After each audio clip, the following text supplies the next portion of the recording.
Why does it matter how to know how to start, continue, or end a conversation? Why does it matter? To not have a monologue? Yes, to not be the only one speaking. Probably a good idea. To make yourself comfortable. Yes, it's not only about other people, it is to make yourself feel more comfortable. To feel more confident, yes, it will build confidence when you know I can continue conversations without trouble. No problem. Absolutely. English is a language to communicate. So you gotta learn how to communicate and have conversations with others. You're making someone feel comfortable by knowing how to speak well. You can have a better relationship with each other. Let me summarize it for you. What you do need in a conversation, if not perfect grammar, is friendly energy. Short phrases can also really help you. You don't need to speak forever. Short phrases and sentences are the basis of English, and they are so important to help you be understood easier.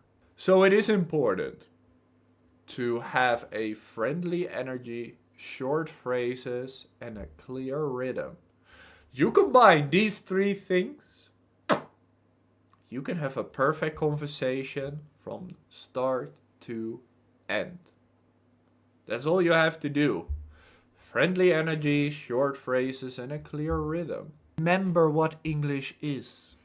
English is a language. We use a language to communicate. So, a natural start, my friends, simply makes you sound confident. If you know how to start a conversation, it makes you sound more confident. Before I give you all the example phrases, I want to talk about the most common mistakes. I want to remind you that mistakes are the only way to get better. Now, technically, right, you can read a whole English book and memorize it without making mistakes. But the better way in general would be try to have a conversation. Just try your best. Note where am I making mistakes? What could I do better? And then try to be better the next time. Note, I am not saying you have to be perfect. You shouldn't make mistakes because that's the opposite of what you should do. If you keep practicing, you keep speaking, you keep making mistakes and improving, you will be better. Common mistakes are when you say hi or how are you and then stop there. There has to be more to it.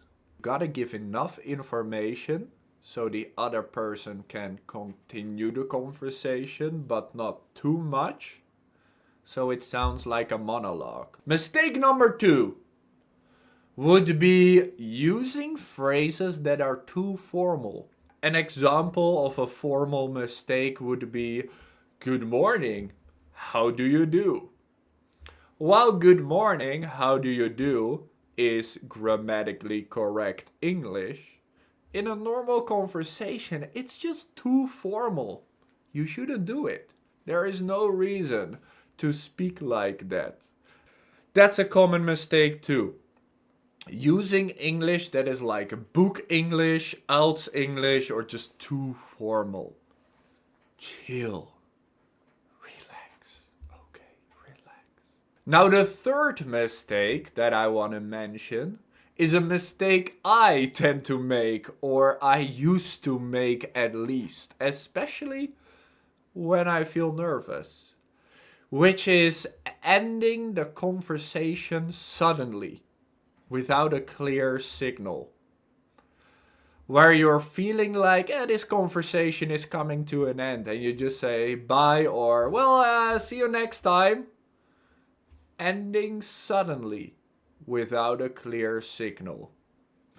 That is stuff I've done before with people where I was like, well, this kind of feels like the end. I don't really know what to say. So I'm just gonna say bye. Bye! Bye! Oh, I forgot to ask this. We forgot to make an appointment for next time. Oh. Awkward! These are just 3 common mistakes that you might be making. Mistake number 1, saying only hi or how are you and just stopping there. Not saying anything else. Using phrases that are too formal, like good morning, how do you do? Just say, how are you? And mistake number 3, ending a conversation out of nowhere without a clear signal. Very awkward because the ending of a conversation is so important.